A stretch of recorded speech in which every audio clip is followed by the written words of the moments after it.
সংস্কৃতি পাড়ায় গুঞ্জন, রাজনীতি পাড়ায় গুঞ্জন, মন্ত্রী পাড়ায় ঢুকে ঘুম পাড়ানো হতো কোনো এক নায়িকা। মন্ত্রী পাড়ায় ঢুকে মন্ত্রীদের ঘুম পাড়াতেন, আর সেই নায়িকার নাম হিসেবে উঠে এসেছে যাদের নাম, সেই আলোচনা সমালোচনা চলছে বেশ কিছুদিন থেকেই। চিত্রনায়িকা এবং উপস্থাপিকা জাহারা মিতুর সম্পর্কের প্রসঙ্গ এখন টক অব দ্য টাউন। মিতুকে নিয়ে সামাজিক যোগাযোগ মাধ্যম থেকে শুরু করে গণমাধ্যমের পাতায় চলছে নানা রকমের আলোচনা সমালোচনা। শুরু হয়েছে আওয়ামী লীগ সরকার পতনের পরপরই। সাবেক সড়ক এবং পরিবহন মন্ত্রী ওবায়দুল কাদেরের সঙ্গে তার সম্পর্ক নিয়ে চটকদার শিরোনামে নানা গণমাধ্যমে খবর হয়েছে। সেই গণমাধ্যমগুলোতে দাবি করা হয়েছে ওবায়দুল কাদেরকে নিজের অভিভাবক মানতেন মিতু। তাদের দুজনের মধ্যে বেশ ভাব ছিল। শুধু তাই নয়, এর একটি গণমাধ্যম আরও এক ধাপ এগিয়ে জাহারা মিতুর স্পর্শ ছাড়া ঘুমাতেন না ওবায়দুল কাদের, এই শিরোনামে খবর এবং সংবাদ ভিডিও প্রকাশ করেছে। সেই নিউজটির সত্যতা নিয়ে প্রশ্ন তুলে ফেসবুকে পোস্ট দিয়েছেন মিতু। তিনি লিখেছেন, ডিজিটাল যুগে সব কিছুর রেকর্ড থাকে।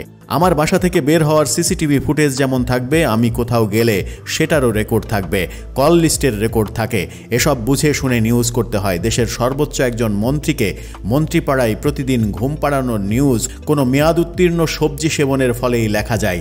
এর থেকে হাস্যকর নিউজ আমি আমার বাপের জন্মে দেখিনি, সত্যিই দেখিনি।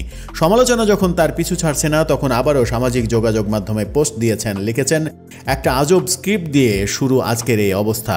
একটা তৃতীয় সারির অনলাইন পোর্টাল যার নামও আগে কখনো শুনিনি, হয়তো ওই নিউজটা তাদের সবচেয়ে দ্রুত ভিউ পাওয়া একটা নিউজ। মন্ত্রীপাড়ায় ঢুকে ঘুম পাড়ানোর ঘটনা উল্লেখ করে মিতু লিখেছেন, কোনো সোর্স কিংবা প্রমাণ ছাড়া মন্ত্রীপাড়ায় ঢুকে ঘুম পাড়ানোর মতন দুর্বল স্ক্রিপ্ট, সেই সাথে দুর্দান্ত কাস্টিং, আর কি লাগে? ভিউয়ের জন্য এটাই যথেষ্ট। যখন সোর্স কি জিজ্ঞাসা করা হলো, উত্তর এলো, সবাই তো বলে, এই সবাই বলে এটা নাকি কোনো সোর্স? জাহারা মিতু বলেছেন, অথচ সবাই জানলই না ওই স্ক্রিপ্ট দিয়ে, তার আগে কেউ কিছু জানেনই না। যাই হোক, খুঁজতে থাকলাম এই স্ক্রিপ্টের রচয়িতাকে। একটি ছবি হাতে পেলাম, রচয়িতার মেয়ে কোলে বসে আছে। আমার আব্বু নেই। হয়তো ছবিটা দেখে রাগ কিছুটা কমে গিয়েছিল। ভেবেছিলাম ছবিটা দিয়ে পোস্ট করব, সাংবাদিকতার লাল নীল হলুদ নীল রং নিয়ে কথা বলবো, তবে থেমে গেলাম ওই ছোট্ট মুখটার দিকে তাকিয়ে। পোস্টের শেষে মিতু লিখেছেন, দোয়া করি মা, তোমার বাবা যেভাবে একটা মেয়ের বদনাম রটিয়েছে তা তোমার ভাগ্যে কখনো না জুটুক।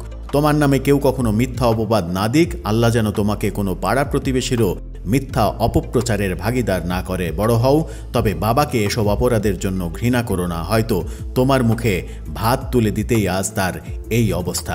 এভাবেই জাহারা মিতু একজন সাংবাদিকের মুখোশ উন্মোচনের প্রসঙ্গ এনেও তার নাম প্রকাশ করেনি। আদতেও মিতুকে নিয়ে এই খবর কি গুঞ্জন, নাকি গুঞ্জনের আড়ালে বিন্দুমাত্র কোনো সত্যতা রয়েছে, তা সময়ই বলে দেবে।